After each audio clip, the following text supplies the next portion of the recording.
Bonjour à tous, bienvenue dans ce nouveau numéro de Dimanche en politique. Mon invité cette semaine est le sénateur Les Républicains des Deux-Sèvres, Philippe Mouiller. Bonjour. Bonjour. Il sera bien évidemment question dans cette émission des sénatoriales qui ont eu lieu dimanche dernier, mais aussi de l'action du gouvernement concernant la lutte contre le coronavirus, de l'extension des territoires zéro chômeur, mais aussi de la situation à droite, à quelques mois des élections départementales et régionales, et puis à moins de 2 ans de la présidentielle. Philippe Mouiller, donc vous avez été réélu au Sénat dimanche dernier dès le premier tour avec plus de 68% des suffrages exprimés. Est-ce que vous vous attendiez à un aussi bon score ? Non, je crois que concernant le score, j'avais une vision plus prudente, mais je sentais bien que durant la campagne, que les retours étaient favorables et donc j'étais plutôt optimiste à la fois sur le fait d'être élu et notamment lors du premier tour. En revanche, Gilbert Favreau, lui, a eu plus de difficultés pour être élu. À l'issue du premier tour, il n'était qu'en 3e position derrière la socialiste Nathalie Lanzy et à seulement 16 voix du candidat écologiste Nicolas Gamache. Et c'est visiblement grâce au maintien de ce dernier au second tour que la victoire de Gilbert Favreau a été possible. Alors je vous propose d'écouter tout de suite ce qu'en a pensé Nathalie Lanzy, interrogée au lendemain du scrutin. On préfère faire gagner la droite que de s'entendre pour faire gagner la gauche, parce que quand même, quand il y a entente comme d'autres départements, et ben c'est gagnant-gagnant. Je n'ai pas la mémoire courte, j'ai la chance d'être historienne en plus, donc je n'ai pas la mémoire courte, je sais ce qui arrive. Ils ont peut-être le vent dans le dos, mais on verra jusqu'où le vent les portera. Philippe Mouiller a eu un alignement des planètes assez intéressant pour le candidat de la droite. Oui, tout à fait. À la fois parce que de notre côté, il y a eu un arrangement pour que Xavier Argenton puisse se retirer et on a vu la situation à gauche. Donc on voit que voilà, l'opportunité a fait que Gilbert Favreau, qui a bénéficié à la fois du report des voix des candidats de droite, a pu aller jusqu'au bout et être élu donc dimanche dernier. Comment vous analysez le faible score de Gilbert Favreau au premier tour ? 16 voix de plus seulement qu'un écologiste qui, on a les Deux-Sèvres en tout cas au niveau sénatorial, c'est quand même pas les favoris au départ. Non, mais on est sur une élection très particulière. C'est à la fois un peu de politique, mais beaucoup également de relations. Et donc avec une vision aussi de la droite. Il y avait plusieurs candidats de droite au premier tour. Globalement, j'étais épargné par cet échange, mais il y a eu un partage des voix entre Xavier Argenton et Gilbert Favreau. Donc ça, c'est le premier élément. Vous rajoutez également quelques candidats donc indépendants, En Marche. Et puis en même temps, lorsqu'on est président de département, on a à la fois ses alliés. Parfois, on est amené aussi à prendre des positions plus difficiles avec les communes. Donc voilà, donc c'est pas forcément toujours un avantage d'être candidat aux élections sénatoriales en étant président de département. Mais globalement, ce qu'on va retenir dans quelques mois, c'est le résultat. Oui, enfin, pas d'avantage. Les 3 présidents sortants de département de Poitou-Charentes ont été élus sénateurs. Donc, malgré tout, c'est quand même pas mal. Être élu au Sénat, c'est souvent synonyme d'un changement de mode de vie. Et 3 ou 4 jours par semaine à passer au Palais du Luxembourg. Je vous propose d'écouter 2 petits nouveaux du Sénat, Bruno Belin et Michael Vallée. C'est effectivement un cadre exceptionnel, mais voilà, il faut raison garder. On est là pour travailler avec à la fois, évidemment, un travail de législateur. Nous votons la loi ici, mais évidemment avec, en ce qui me concerne, toujours le regard tourné vers la Vienne. Après plusieurs semaines de campagne, quand même, où vous êtes tendu sur l'objectif, vous basculez dans autre chose, qui est le fait de s'acclimater. Les priorités sont celles que j'ai défendues pendant la campagne, c'est-à-dire que nous avons des dossiers locaux qui ne peuvent pas se régler sans considération nationale. On s'est engagé à accompagner des collègues sur la sécurisation de la RN 141, la question du contournement de Maran, la question plus générale de l'égalité territoriale. Le sentiment dominant, c'est la volonté de bien faire, donc on regarde, on s'acclimate et on garde en tête ce pourquoi on est venu ici. Voilà, Bruno Belin et Michael Vallée, 2 profils dynamiques, j'allais dire, par rapport à ce qu'on peut imaginer du sénateur. C'est quelque chose qui vous plaît ? Oui, tout à fait. Et puis d'une façon générale, lorsqu'on voit les sénateurs qui viennent de rentrer, on est beaucoup plus dans cette démarche-là. Donc ce profil est relativement récurrent maintenant au Sénat, donc c'est plutôt une bonne chose.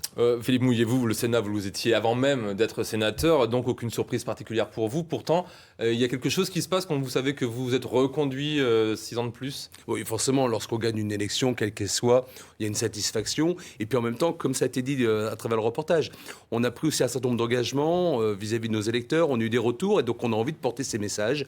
Et donc voilà, donc on est toujours dans cette même dynamique. C'est un nouveau départ et donc avec une vraie volonté de bien faire. Quelqu'un comme Bruno Belin, par exemple, ou j'imagine bien sûr Gilbert Favreau, vous allez les cornaquer au Sénat ? Oui, ça fait partie des règles, on va les accompagner. Mais vous savez, ils vont apprendre très vite, ils ont les personnalités et les capacités pour aller très vite. Alors Gérard Larcher, lui, a été largement réélu président du Sénat. C'est quoi la patte Larcher ? Et le secret de cette réussite finalement de Larcher? Je crois que d'abord c'est une capacité d'écoute relativement forte et donc c'est une capacité de dialogue qui fait que d'une façon générale il est très proche des élus quelle qu'elle soit leur sensibilité, très proche des collectivités et au Sénat il sait faire parler tout le monde, il sait débattre et à partir de là il a une capacité à mobiliser très largement les sénateurs sur son nom et d'ailleurs on voit bien que sa majorité est très large puisqu'elle part des radicaux de gauche jusqu'au LR donc voilà donc c'est une façon de faire qu'il avait d'ailleurs exprimée lorsqu'il était ministre du Travail mais cette façon de faire est très particulière et je crois qu'elle correspond bien à l'état d'esprit du Sénat. Il est élu pour la 4e fois. Franchement, Philippe Mouillet, un petit peu de sang neuf à la tête du Sénat, ça n'aurait pas été un petit plus pour l'image aussi du Sénat vis-à-vis de la population française, de l'électorat français, des citoyens français? Je ne sais pas si l'image du Sénat s'appuie uniquement Sans sur l'image. Mais bon. Oui, non, mais uniquement sur l'image du président du Sénat. Je crois qu'on vient de vivre là 3 ans où le Sénat a retrouvé, je dirais, une image forte vis-à-vis de la population. On a eu les commissions d'enquête, on a cette notion de contre-pouvoir vis-à-vis du gouvernement. Et là, les Français, de plus en plus, se rendent compte de l'utilité du Sénat. Et je crois que c'est ça le plus important. Cette image qui est donnée à travers l'action du Sénat, cette position également au niveau de la démocratie. Voilà, et je crois qu'à travers tout ça, c'est un homme largement dynamique et qui a supporté ces valeurs-là. Donc je crois que c'était assez logique qu'il continue son mandat de président. Le fait qu'il y ait eu des bisbilles entre Gérard Larcher et Emmanuel Macron, ça a aussi aidé à la visibilité du Sénat, selon vous? Oui, alors le bisbis n'est pas l'objectif en soi. C'est-à-dire que le Sénat a rappelé un certain nombre de valeurs fondamentales vis-à-vis du gouvernement, dans l'exercice du pouvoir, dans les prises de position. Et là, il est réellement à la lumière des médias, à la lumière de la population, dans ce rôle de contre-pouvoir. Le groupe LR au Sénat, donc vous avez été d'ailleurs réélu au poste de vice-président, a gagné 10 sièges depuis la dernière fois. Et il est de loin, bien sûr, le plus important. De leur côté, les écologistes, eux, ont désormais un groupe parlementaire au Sénat. Est-ce que cela reflète, selon vous, finalement, le paysage politique français actuel? On a vu, c'est une incidence directe des élections municipales. À la fois un renforcement dans les villes moyennes de la droite et du centre, et puis bien des grandes villes qui ont été prises par les écologistes. Donc la traduction est assez logique, et donc on s'attendait justement à ce type de résultat, et avec clairement un recul, une stagnation de la République en marche au sein de notre hémicycle. Philippe Mouillet, 6 ans après l'affaire du détournement de fonds publics dans le groupe UMP au Sénat, est-ce que vous pouvez nous assurer qu'aujourd'hui, l'argent du contribuable n'est plus désormais dévolu qu'à ce dont il est prévu? Alors oui, simplement, je reviendrai simplement sur le premier point, c'est-à-dire qu'aujourd'hui, c'est une affaire qui est en cours, donc je serai toujours prudent pour pouvoir faire la conclusion que vous annoncez dans votre question. Quoi qu'il en soit, aujourd'hui, tous les outils sont mis en place, à la fois en matière de transparence, de contrôle des comptes. On a aussi un certain nombre de regards extérieurs, donc on est plutôt dans une démarche qui me va bien, qui est une démarche de grande transparence, donc là-dessus, aucun souci. Vous, personnellement, vous vous servez de 100% de l'argent que vous avez pour vos attachés parlementaires? Oui, tout à fait. Et donc aujourd'hui, il n'y a pas de reliquat? Non, il n'y a pas de reliquat. Et même maintenant, quelques sénateurs qui ont un reliquat, et le reliquat est utilisé, donc redonné au Sénat, donc il n'y a aucune difficulté là-dessus. Et puis je crois qu'il faut tirer des enseignements des erreurs du passé. Et on est vraiment dans cette nouvelle ère de la vie politique, où aujourd'hui on a besoin d'être clair, précis et surtout transparent. Parce que même si effectivement l'affaire est toujours en cours, ça a quand même porté une image désastreuse vis-à-vis de votre groupe et vis-à-vis même du Sénat au final. Oui, je crois que dès qu'il y a des affaires, ce sont des mauvaises images. Mais je crois qu'on est vraiment dans cette notion de nouveau pan de la façon de faire de la politique.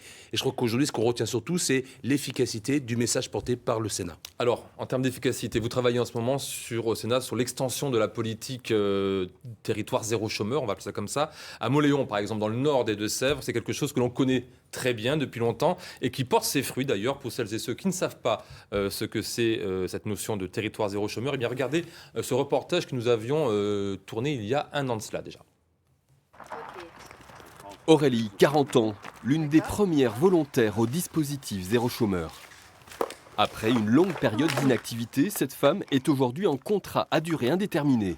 Rémunérée au SMIC, Aurélie a changé de vie. Je peux faire plaisir à ma famille, m'acheter des vêtements, faire plaisir à mon fils et à mon mari, faire des cadeaux. Vous êtes fière de tenter cette expérience du territoire zéro chômeur? Oui, je suis très fière. C'est mon premier CDI parce que j'ai jamais eu de CDI avant. Bonjour. Bonjour Cici. Eric, lui, est lourdement handicapé après un accident de la route. Le dispositif zéro chômeur lui a permis de trouver un poste de chauffeur pour particuliers. La fin de longues années d'exclusion sociale. Ça remet des étoiles, je sais pas comment vous dire. C'est magique. Là-bas, j'étais chauffeur routier. Et puis, suite à un accident, Je fais plus conduire le poids lourd. Et puis après j'ai une non-éducation et tout. C'est pratique pour vous, madame, du coup, d'avoir Eric qui vous véhicule? Bien sûr, oui, bah, tout à fait, puisque j'ai pas mon permis, donc oui, c'est bien. Et puis lui, ça lui donne du travail et moi aussi, donc pas de souci. Ouais, à plus tard, si à tout à l'heure. Ouais, bon appétit. Courage, merci. Toutes ces personnes sont salariées à l'ESIAM. ESIAM comme entreprise solidaire d'initiative et d'action moléonaise. En clair, une entreprise à but d'emploi pour recruter les chômeurs de ce territoire. Le financement de chaque poste est assuré par l'État. Il verse pour chacun 18 000 € par an. Le principe de zéro chômeur est simple. Réaffecter à la création d'emplois ce que coûte le chômage en prestations sociales. Et ça marche. En 2 ans, 70 personnes ont retrouvé un emploi. Ils vous bluffent tous ces salariés de l'ESIAM? Oui, puisque certains, on n'imaginait pas qu'ils allaient pouvoir travailler. On se disait, mais qu'est-ce qu'on va bien pouvoir faire avec eux? On avait quand même certaines craintes, certaines incertitudes. Aujourd'hui, quand on voit, alors c'est pas facile tous les jours, mais quand on voit qu'ils viennent travailler, qu'ils produisent des choses, et plutôt des belles choses, quand on a dans cet atelier, on est content. Bilan, une baisse du chômage de 4% sur Moléon. Et un objectif financier presque atteint pour l'ESIAM, l'entreprise à but d'emploi.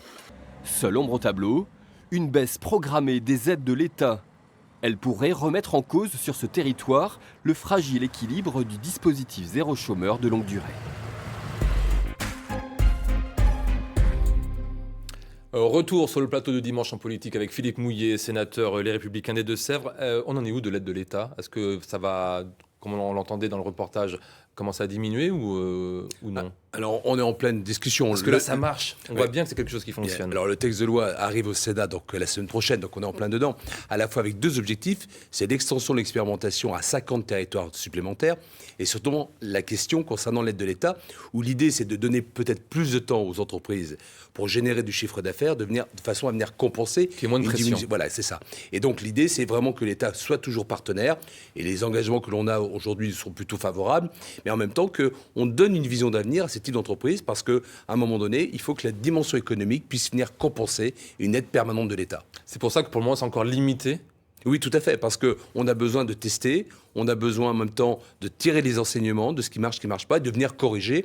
Donc c'est l'extension de l'expérimentation en matière de périmètre, mais également l'amélioration des conditions pour que cette première réussite, parce que clairement aujourd'hui c'est une réussite, aille plus loin et puis surtout se pérenniser dans le temps. Les retours que vous avez, vous, personnellement, sur le terrain, ils vous disent quoi? C'est les gens qui bénéficient de cette politique zéro chômeur? Je crois que tout revient à la notion du I, le I de indéterminé. Parce que le fait d'avoir un contrat indéterminé change complètement à la fois le regard que vous avez sur vous, les relations avec les banques, et que d'une façon générale, votre position dans la société. Et ça, c'est vraiment l'élément essentiel. C'est le I qui porte l'ensemble du projet. D'autant qu'aujourd'hui, la situation économique se dégrade. Les effets de la crise liée au coronavirus sont de plus en plus dévastateurs. De nombreux secteurs d'activité ont du mal à survivre à cette crise sanitaire, devenue donc économique et sociale.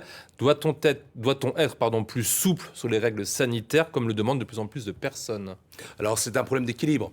Équilibre entre la situation économique, et vous l'avez dit, des secteurs sont réellement en difficulté, et en même temps les enjeux en matière de santé publique. Je crois que c'est essentiel, c'est surtout qu'il y ait du dialogue entre les acteurs. On voit bien que parfois l'État a pris des décisions forte, rapide, sans concertation.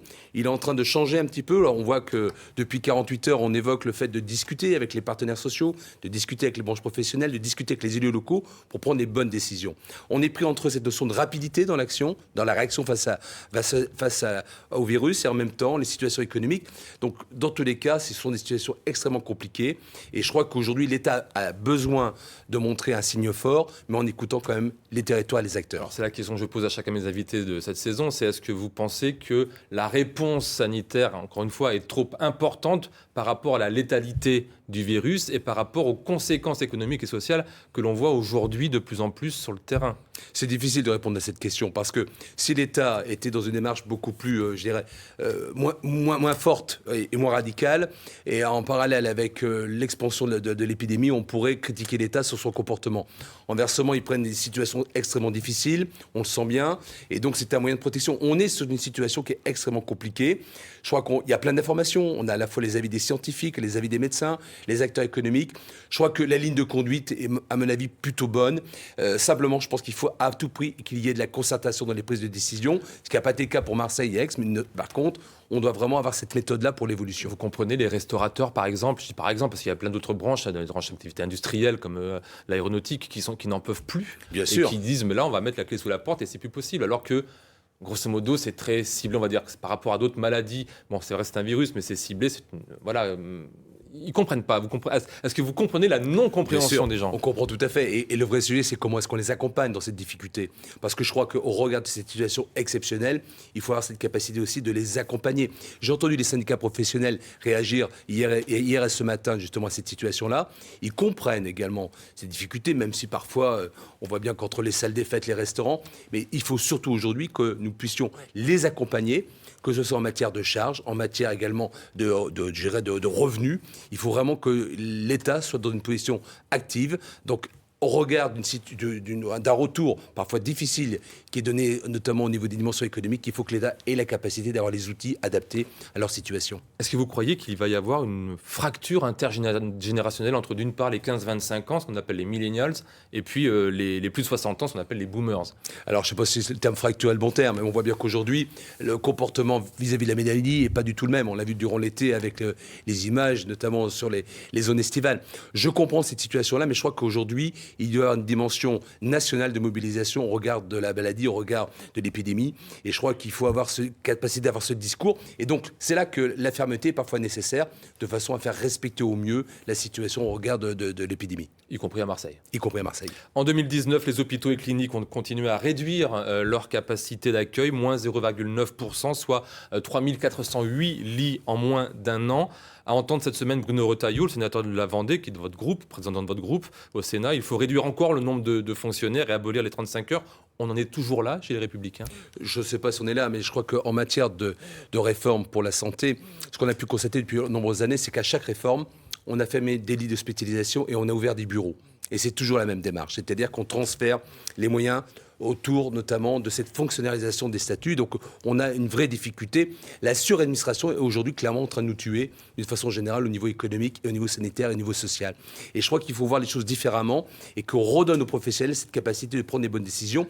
En matière de spécialisation, je fais partie de ceux qui pensent que l'ONDAM doit être augmenté et qu'on doit plutôt rouvrir des lits, quitte à ce que derrière on revienne aux procédures administratives. Des lits et des postes ou pas? Parce qu'on a entendu, on demandait à tous les Français d'applaudir à 20h à leur balcon, à leur fenêtre pour les personnels de santé. Et puis finalement on dit bah oui mais il faut moins de fonctionnaires. Donc vous comprenez que du côté des personnels de santé on se dit bah... Non, l'idée pour nous quand on dit ouvrir des lits, c'est des lits et des postes et voire même mieux valoriser les personnels qui sont actuellement en place. Mais en parallèle, il faut arrêter de passer son temps à faire de la comptabilité, de passer son temps à demander des statistiques, de passer son temps à donner des évaluations qui emploient également beaucoup de personnel, alors que la priorité aujourd'hui, c'est auprès du soignant. Nous sommes, Philippe Mouillet, à 6 mois des élections départementales et régionales, ça ne vous aura pas échappé. Quelle est aujourd'hui la stratégie électorale des Républicains? Ça veut dire quoi? Ça veut dire quelles alliances, avec qui et de quelle façon? Alors là, c'est un grand débat. D'abord, il y a les premières élections, les élections régionales et départementales. Les élections départementales restent quand même des élections de proximité. Et donc aujourd'hui, il y a des alliances qui sont naturelles entre le centre et la droite autour de ces élections. Au niveau régional, ça y est, on passe une dimension. En Marche et droite ou simplement UDI UDI, centre et la droite, voilà. Mais c'est surtout une mobilisation autour de personnalités, autour d'un leader, autour d'un département. On est sur une élection qui reste plutôt locale. Dès qu'on passe à la dimension régionale, ça y est, on rentre dans le débat national, peut-être même les prémices du grand débat national des élections présidentielles, où là, on est avant tout dans une mobilisation de partis politiques. Dans notre famille politique, l'idée, c'est bien entendu de toujours faire alliance avec le centre, avec l'UDI, et de pouvoir faire en sorte que nous puissions porter nos couleurs, porter le plus grand nombre d'élus, notamment au niveau des régions. Nous sommes plutôt en bonne position dans beaucoup de régions. C'est plus compliqué dans la région de Nouvelle-Aquitaine. Et donc aujourd'hui, on va voir les enseignements de l'élection de Valérie Pécresse, de l'élection de Xavier Bertrand. Et ça sera certainement le départ du grand débat national autour de la désignation pour les élections présidentielles. Mais pour rester sur les régionales, par exemple, est-ce qu'il y a une tête de liste qui, vous, aurait votre préférence pour la Nouvelle-Aquitaine? Nous sommes en Nouvelle-Aquitaine. Parlons de la Nouvelle-Aquitaine. Je crois que pour l'instant, c'est un peu trop tôt. On vient de sortir des élections sénatoriales, ce qui était un enseignement. Est-ce qu'il manque des leaders à droite? Ce qui manque de leaders. En Nouvelle-Aquitaine. Alors, je crois que oui, il manque aujourd'hui des leaders De fait, connus. sinon vous auriez tout de suite un nom à me Non, donner. mais des leaders connus au niveau national. Mais aujourd'hui, on a plein de nouveaux visages. On voit d'ailleurs que dans beaucoup de familles politiques, c'est l'occasion de porter de nouveaux visages avec des vrais projets. Et je crois que c'est important, c'est qu'est-ce que l'on veut? Quel est le projet que l'on veut pour les habitants de Nouvelle-Aquitaine? Comment est-ce qu'on gère cette très grande région? Comment est-ce qu'on redonne du lien? Comment on évite de créer une baronnie? C'est le programme. Mais Alain Rousset dirait la même chose que vous. Oui, bien Il y a sûr. un projet, voilà, il y a un programme sûr, et tout. mais- Ça veut dire qu'il est tranquille pour encore la prochaine fois. Non, je pense pas. Je pense qu'aujourd'hui, il a beaucoup de questions d'intégration à apporter. À la fois, Parce qu'à 6 mois des élections, toujours pas de tête de liste, en tout cas qui se détache chez vous. Non, on vient de terminer les élections. Je crois qu'il faut y aller pas à pas. Je crois ça va vite, qu'aujourd'hui- 6 mois. Ça va vite, mais on est dessus. On est en pleine action. Et je crois qu'aujourd'hui, le plus important, c'est avant tout comment est-ce qu'on porte un message auprès des habitants de Nouvelle-Aquitaine. Un petit retour sur les départementales. Les 4 départements de Poitou-Charentes sont dirigés par la droite et ils vont tous changer de président en mars prochain, puisque 3 d'entre eux ont été élus sénateurs et que Dominique Bussereau ne se représentera pas en Charente-Maritime. Est-ce que ça pose un problème pour les Républicains? Donc ça ne pose pas de problème. Je pense que c'est l'occasion justement de mettre de nouveaux visages. Et je crois que ça va être l'occasion de porter aussi cette notion de nouveauté dans le débat politique au niveau départemental. Ce n'est pas difficulté, c'est plutôt, je pense même, un atout parce que c'était l'occasion de montrer un signe nouveau. Le fait que le parti présidentiel La République En Marche ne parvienne pas à s'implanter territorialement est-il pour finalement la vraie bonne nouvelle électorale de l'année pour vous? Je ne sais pas si c'est une bonne nouvelle. Je crois que c'est surtout une réalité. Vous en avez peur quand même, j'imagine. On Pour le l'évoquait. sénatorial, pour les municipales, vous Oui, craignez. mais on pouvait se poser la question. Mais on sentait bien que sur les territoires qu'il y avait une difficulté au niveau du paysage politique de La République En Marche. Dans beaucoup d'endroits, d'ailleurs, moi je l'ai vu au Sénat. La plupart des sénateurs, ce sont des sénateurs qui ont été élus avec une haute étiquette politique, qui sont venus dans ce parti politique. L'élection présidentielle, c'était avant tout une relation d'un homme avec le peuple. Je crois que c'est au-delà du parti politique, au-delà, je dirais, du message qui sera porté, c'est avant tout une relation à travers un homme. Donc, ce sont des élections qui seront différentes entre ces élections locales de proximité, que sont les élections départementales, et Et les ça veut élections dire quoi? Ça veut dire qu'il y a nationales. des stratégies différentes selon le scrutin, par exemple entre les régionales et la présidentielle? Oui, parce qu'on Vous est... pouvez-vous... Non, c'est Pardon, pas des stratégies, allez-y. mais on a surtout le fait d'identifier l'élection présidentielle à un personnage d'État. Et donc ça donne une dimension différente. C'est pas simplement le parti politique, c'est aussi le message qui est porté et l'image qui est portée par le candidat à l'élection présidentielle. Quand vous dites que c'est pas forcément la meilleure nouvelle, le fait que La République En Marche ne s'implante pas, est-ce que c'est aussi parce que vous savez que vous allez peut-être avoir besoin d'eux pour la présidentielle? Il faut être très prudent, parce que vous savez, par endroits, la République En Marche fonctionne parfois avec les LR, parfois avec les socialistes. Je crois qu'aujourd'hui, le vrai débat, il est surtout d'avoir un homme ou une femme forte qui porte nos couleurs et qui a la capacité de rassembler le plus largement, au-delà d'aller chercher des électeurs dans les partis politiques à côté. François Baroin est-il encore le meilleur candidat possible des Républicains pour la présidentielle? Alors, clairement, aujourd'hui, les signes nous donnent, qui sont donnés aujourd'hui, nous montrent que François Baroin risque de ne pas vouloir aller au combat aujourd'hui. C'est son choix, il réfléchit, il va faire son annonce dans les semaines qui viennent. Il est aujourd'hui dans une démarche plutôt de mobilisation sur la session des maires. Par contre, le débat va être entier chez nous, puisqu'on a un certain nombre de leaders, de candidats. Les élections régionales seront aussi la moyen de mettre sur la table un certain nombre de stratégies. Et je crois que ça va être pour nous, en parallèle des élections régionales, l'occasion de débattre en interne.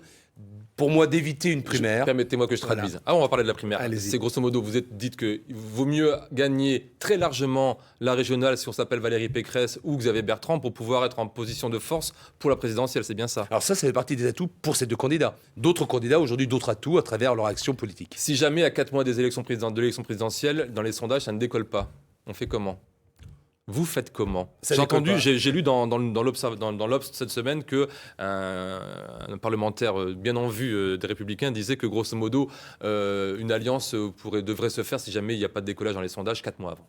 Non, mais je crois qu'aujourd'hui, on est dans une démarche où on aura à droite un leader.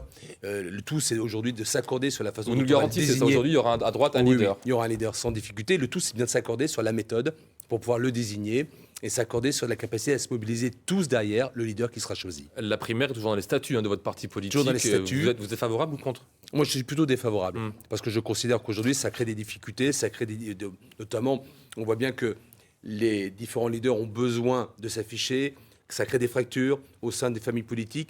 Moi, je préfère plutôt le débat en interne, et de façon... Sauf que c'est dans les statuts, donc pour le coup, vous y allez droit aux primaires. On verra. Bruno Retailleau est très favorable d'ailleurs. Oui, on verra l'évolution. À qu'un seul tour. Voilà. Moi, Pour ce que je veux éviter, surtout, c'est qu'on s'accorde avant tout sur un projet politique pour la France et une personne qui fédère pour pouvoir emmener l'ensemble des acteurs et des hommes politiques connus dans ce combat. Alors une personne qui fédère, il y en a une encore en France aujourd'hui qui s'appelle Édouard Philippe, le chouchou aujourd'hui des sondages. Je dis bien aujourd'hui parce que les sondages, ça vient, ça va. Est-ce que ce serait pour vous un candidat que vous pourriez soutenir? Alors la question ne se pose pas aujourd'hui. Je crois que clairement, je suis dans une démarche où on souhaite nous soutenir un candidat qui est bien... Pardon, elle se pose parce qu'il est apprécié et à droite et même à gauche et parfois chez les écologistes. Mais mes relations avec Édouard Philippe existent et je pense qu'il ne sera pas dans la course des prochaines élections présidentielles, pas celle-ci, peut-être les suivantes, mais on verra dans un deuxième temps. Je crois qu'aujourd'hui, il est dans une démarche de soutien auprès du président de la République. Et nous sommes dans une démarche, à Emmanuel Macron, et nous dans une démarche pour pouvoir faire en sorte de porter le leader qui sera capable de reprendre cette place attendue. Dans votre département, Philippe Mouiller, il est déjà arrivé qu'un sénateur devienne député. Je vais bien sûr parler de Jean-Marie Morisset. Est-ce que c'est quelque chose qui pourrait éventuellement vous plaire ? Non. Le fait que le travail parlementaire à l'Assemblée est plus dynamique, on est plus peut-être dans votre rythme que pour un sénateur. Non, je crois que globalement, je suis satisfait moi, de la façon dont on gère de la politique au sein du Sénat, avec ce travail de proximité de terrain et en parallèle, cette capacité à porter des textes qui correspondent bien en réalité aux besoins des Français. Je crois que cette marque de fabrique du Sénat me convient et correspond à mon état d'esprit. Dans le calme, dans la réflexion. Mais en même temps, avec beaucoup dynamisme. C'est la fin de cette émission. Merci beaucoup, Philippe Mouiller, d'avoir accepté notre invitation. Pour voir ou revoir ce numéro de Dimanche en politique, n'hésitez pas à vous rendre, bien sûr, sur notre site internet. La semaine prochaine, émission spéciale Grande Région de 52 minutes avec le président de la région Nouvelle-Aquitaine, Alain Rousset. Pour l'heure, place au journal de la mi-journée. Je vous souhaite à toutes et à tous de passer une excellente journée. Je vous dis à dimanche prochain.